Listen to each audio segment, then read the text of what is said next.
سلام، امیدوارم حالتون خوب باشه بچه‌ها. بیاید با هم بریم یکم خرید. امروز هوا ابری بود و تا از حس هیچ کاری نبود و شب دیگه تصمیم گرفتیم که بریم یکم خرید براتون انجام بدیم. اینجا هپی فروته، میوه فروشی مورد علاقه من و هر وقت بخوام خرید کنم میام اینجا. فضاشون واقعا بی‌نظیره و این ترج‌ها رو خیلی دوست دارم.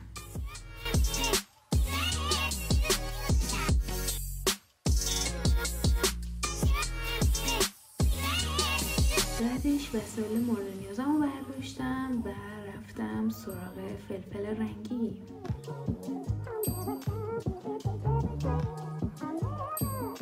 فلفل رنگی و قارچ پای ثابت غذای من هستن و توی اکثر غذام ازش استفاده میکنم. اینجا هم خرید تموم شد و بعدش رفتیم کافه پترا یکم چیل کنیم. این گلفروشی طبقه پایین پترا رو واقعا دوست دارم، خیلی انرژی بهم میده.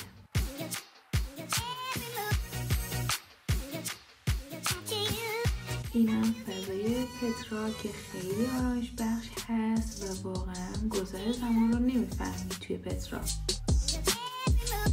نوشیدنی خودم رو خوردم، واقعا هات چاکلت پترا عالی بود، ولی نوشیدنی حسین رو نپسندیدم، موکای تلخ بود.